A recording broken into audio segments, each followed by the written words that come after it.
Welcome along to Goal Time, the game where goals means money, the new and exciting way to bet on football. We're looking at the climax of the Premier League as we look to see who will be going down.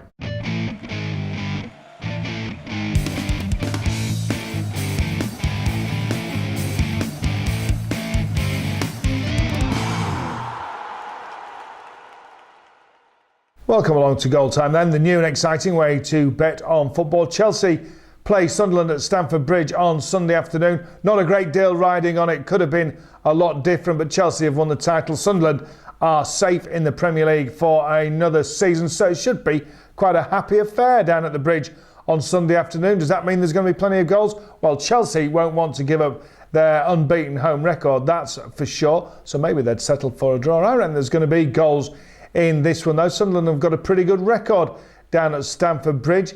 Will both teams switch off? Unlikely that Chelsea will, or they seem to earlier in the week against West Brom, so maybe they think their job is done, in which case, of course, it is. So who's going to score the goals? When are they going to come? Chris will tell us. Yeah, these fixtures tend to produce goals, 3.53 goals on average between these two sides over the history of their Premier League meeting, and that's including the fact that they played out a goalless draw at the Stadium of Light earlier in the season. So that seems to be the anomaly. Normally these games have goals, and as you say, with neither side having a lot to play for, you'd expect them maybe to throw the shackles off, and we'll have a few goals in this game. Chelsea, they always score at home, 100% record in terms of scoring at Stamford Bridge in the league this season, and they've only conceded 8 goals at home all season as well. You can see why they are champions. In terms of when the goals come for Chelsea, they tend to start and finish games strongly in the first 15 minutes and the last 15 minutes. They've netted 15 times in each of those 15-minute sections. If you fancy them to score early, as they did against Liverpool in their last home outing, then look at goal time sections 1 to 5. Whilst you fancy them to score late, then that will be goal time sections 33 to 39. As for Sunderland, they've struggled for goals all season long, particularly in the first half of matches. 64% of their goals away from home have come in the second half of games this season, but they do tend to score against Chelsea. On average in Premier League history, they've notched 1 goal per game against the Blues. When will the goal come for Sunderland if they are to get any in this game? Well, the stats tell us that they should come late. 30% of their goals have come in the final 15 minutes of games. That will be goal time sections 34 to 40 on Sunday. Well, with very little to play for, I'm fancying a 4-goal option maybe, and your chance to win £100,000 on Goal Time. Next up then, on the final afternoon of the season, is Newcastle taking on West Ham, and Chris will bring us all the relevant facts about this game. Yeah, must-win game for Newcastle if they are to preserve their top-flight status. They're hovering dangerously close to the relegation zone, and 3 points will guarantee their safety, but that's easier said than done for Newcastle. They haven't won a game since the 28th of February now. They've lost 9 of the last 10 matches in the Premier League. Been an incredible slide for Newcastle, who were in the top 10 in January. As I say, now outside the relegation zone. They face a West Ham team they haven't beaten in the last 5 meetings as well, so it makes grim reading for Newcastle fans. But they are taking on a Hammers side who have been on the beach since the turn of the year. West Ham were in the top 4 in December. They now find themselves sliding out of the top 10. They haven't won away from home in the league in 2015 as well, and this could well be Sam Allardyce's last game in charge. I'm sure he'd love to get one over on Newcastle before he potentially calls it quits, but it will be a very nervy afternoon at St James's Park. When will the goals come, Nick? Well, I'm not expecting a great deal of goals. Newcastle's home scoring record this season is not great. They've just got 24 to their name. They've conceded 27, and normally at St James's Park, whoever they're playing, both teams do score more often than not. 61% of the times Newcastle and the opposition have both scored in games at St James's Park. That might be a pointer. Out of the 24 goals, there is a distinct lean towards the second period for Newcastle. 16 of their goals come in the second period, as opposed to just 8 in the first half. Of those 16, the majority comes towards the end, the middle and the end of the first 45 minutes. They've scored 6 goals in minutes 61 to 75. That is time periods 29 to 33.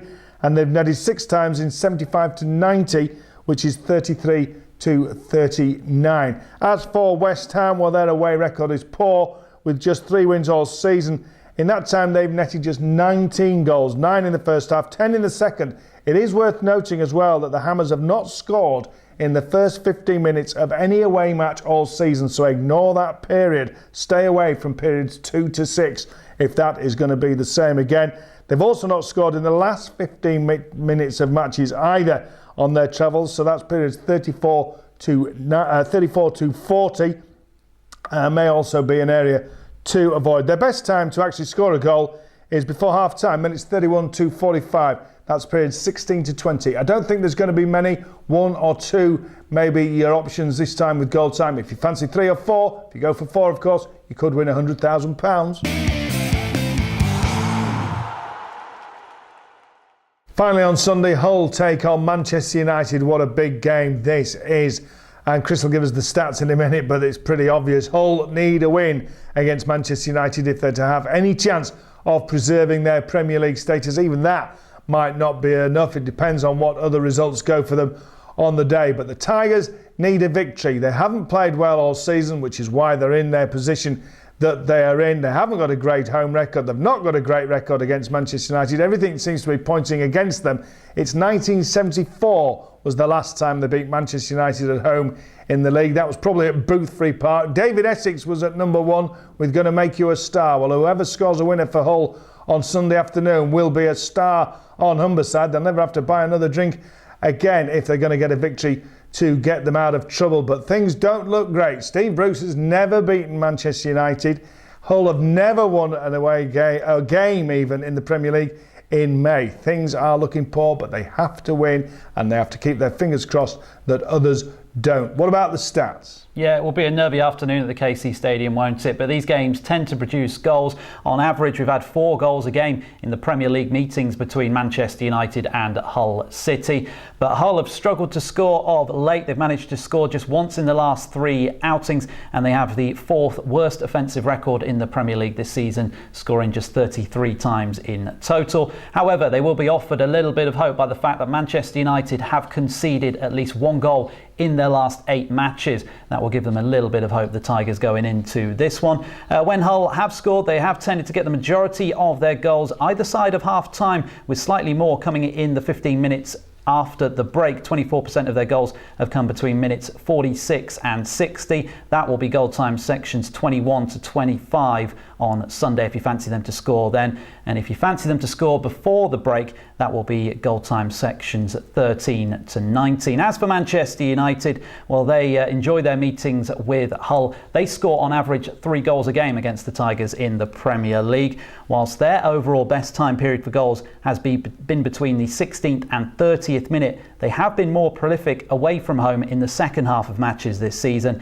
The goals tend to be fairly spread out away from home in the second half of games, as I say, but they're slightly more likely to score in the 46th to 60th and the 79th to the 90th minute. Those sort of time sections are the ones to look at for United. If you fancy them to score late on in this game, that will be goal time sections 34 to 40. Those cover the final 15 minutes and added on time. And if you fancy them to score just after the break, then it's goal time sections 22 to 26. I've just got an inkling for Hull in this one. Last day drama seems to be appearing in my mind. Well, don't forget on goal time, you've 40 different time zones to go for. 20 for the home team, 20 for the away team. You can have multiple goes on the 1 goal option. You've got 1, 2, 3 and 4 goal options. And your 4 goal option gives you the possibility of winning £100,000 with goal time.